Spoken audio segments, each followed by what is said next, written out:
Lockdown से पहले गीता के घर का नजारा कुछ ऐसा था कि रोहन ऑफिस जाता था और शिविन स्कूल। जिनके घर से जाने के बाद गीता काम खत्म करके बाकी समय आराम करती थी। लेकिन लॉकडाउन के बाद ऑफिस और स्कूल घर में ही खुल गए और इससे गीता का हाल वो तो आपको देखने में ही मजा आएगा। शिविन, ओ शिविन, महाराज उठने के लिए क्या 21 तोपों की सलामी लेंगे? अरे बिस्तर से बाहर निकल, ऑनलाइन क्लास स्टार्ट होने वाली है। अरे तुम भी हद करती हो, स्पीकर की तरह चिल्लाने की क्या जरूरत है? दिख नहीं रहा मेरी कॉन्फ्रेंस चल रही है। अब कैमरा और स्पीकर ऑन कर रहा हूं, मुझे कोई शोर नहीं चाहिए। इस पर जैसे ही रोहन लैपटॉप का कैमरा और स्पीकर ऑन करता है तभी कुकर की सीटी बजती है। करा लो अब इसे चुप। लॉकडाउन नहीं हुआ, मेरी मौत का फरमान जारी हो गया। दोनों बाप बेटे ने नाक में दम किया हुआ है। ऐसा बोलकर गीता वहां से शिविन के कमरे में पहुंच जाती है, जहां शिविन अभी भी सो रहा होता है। ओ आलसी, अब अगर 5 मिनट में नहीं उठाना तो आज तेरा गेम और यूट्यूब कैंसिल। माँ की बात सुनकर शिविन बिना 1 मिनट गंवाए उठ खड़ा होता है। उठ गया, अभी नहाकर भी आता हूँ। ये नाटक कहीं और, मुंह पर गीला कपड़ा मार और पढ़ने बैठ। शिविन की ऑनलाइन क्लास स्टार्ट हो जाती है, जिस पर गीता उसे वहां बिठाकर रसोई में चली जाती है। थोड़ी देर में उसे कमरे से कुछ आवाज सुनाई देती है, जिसे सुनकर वो कमरे में वापस आती है। हाय राम, तुझे क्लास अटेंड करने के लिए बोला था, कैमरा ऑफ करके बिस्तर पर नाचने के लिए नहीं बोला था। मम्मी मुझे कुछ समझ नहीं आ रहा, आप बाद में पढ़ा देना ना, वैसे भी अटेंडेंस तो लगी गई है। हाँ हाँ बेटा, जरूर बन जा। तू अभी से हम सबका बाप बन जा। अरे नहीं मतलब कहाँ से लाते हो इतना दिमाग, और पढ़ाई करते हुए ये चला कहाँ जाता है? नाइस क्वेश्चन, दिमाग से पूछकर बता दूंगा। शिविन की बातों से परेशान होकर गीता उसे मारने के लिए जैसे ही आगे बढ़ती है तभी वो कमरे से बाहर भाग जाता है।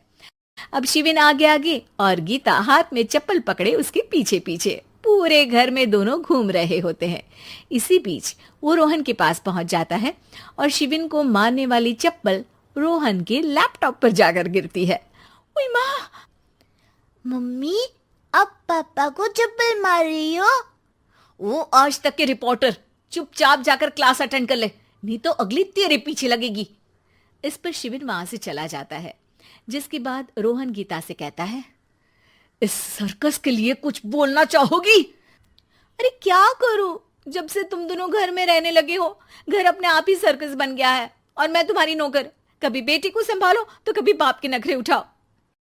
इन्हीं सब उथल पुथल में दिन बीतते रहते हैं, जिसमें हर रोज घर के अंदर कुछ नया सियप्पा खड़ा मिलता है, जो ज्यादातर शिविन और रोहन के ऑनलाइन स्कूल और ऑफिस से रिलेटेड ही होता है। एक सुबह, शिविन चल उठ, आज की क्लास जल्दी है। कैमरा ऑफ करके आप अटेंड कर लो। अरे ऐसे छित्तर पड़ेंगे, दादी नानी सब एक साथ याद आ जाएंगी। गीता की लाख मशक्कतों के बाद क्लास तो खत्म हो जाती है, लेकिन उसके बाद शिविन फोन इस्तेमाल करते हुए इंस्टाग्राम रील बनाने लगता है। रसोड़े में कौन था? तुम थी, मैं थी, कौन था? कौन था? हाँ, मैं गरीब हूँ। अरे ओ गरीब के बेटे, आजा, मैं बनाती हूँ तुझे गरीब। मैं बताती हूँ रसोड़े में कौन था। पढ़ाई करने बोलो तो इनकी माँ मर जाती है, और ये पागलपंतियां जितनी मर्जी करा लो। गीता शिविन को डांट रही होती है, तभी रोहन बीच में बोल पड़ता है। अरे बच्चा ही तो है, इतना गुस्सा क्यों कर रही हो? बेटे का साथ देने की इसी एक कोशिश में अब शिविन के साथ साथ रोहन भी गीता के गुस्से की सूली पर चढ़ जाता है। अगर बेटे पर इतना ही प्यार आ रहा है तो इसे क्लास अटेंड क्यों नहीं कराते, इसका होमवर्क क्यों नहीं कराते? उस समय तो बहुत जल्दी मीटिंग आ जाती है, वो काम मैं करूं और यहाँ इस बेफिजुली की चीज में तरफदारी करके बन जाओ महान। हे भगवान, कोई तो इनके ऑफिस और स्कूल खुलवाओ, मैं इन्हें और घर में नहीं सह सकती। अरे कुछ और मांग लेती, क्योंकि तुम्हारी ये विश इस साल तो पूरी होने से रही, कोरोना। हाय नास पिटे ने जिंदगी ही बर्बाद कर दी। खाए कोई पचाए कोई, कल मुझे चुन चुन कर सबको मेरी बद्दुआ लगेगी। उन्होंने दुनिया का और इन बाप बेटे दोनों ने मेरा जीना मुश्किल कर दिया। गीता वहां से चली जाती है, जिसके बाद रोहन शिविन से कहता है, अरे तुम्हारी मम्मी इतनी भड़की हुई क्यों है? आपकी वजह से पूरा समय घर में रहते हो और उस पर कोई काम कराने की जगह बस ऑर्डर देते रहते हो। अच्छा बेटे, सारा इल्जाम मुझ पर? पूरा दिन तो वो तुम पर ही चिल्लाती है। हाँ, मतलब दोनों का 50-50 है, कुछ करना पड़ेगा।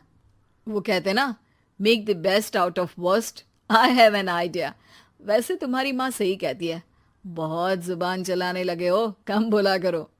अगली सुबह रोहन और शिविन अपनी गलती को सुधारने के लिए गीता के उठने से पहले घर का आधा काम खत्म कर देते हैं, जिसे देखकर गीता खुश हो जाती है और फिर बाकी बचा काम वो तीनों मिलकर पूरा कर लेते हैं। जिसके बाद अब वो सब मिल बांट कर हर काम में एक दूसरे की मदद करते हुए लॉकडाउन का मजा लेने लगते हैं।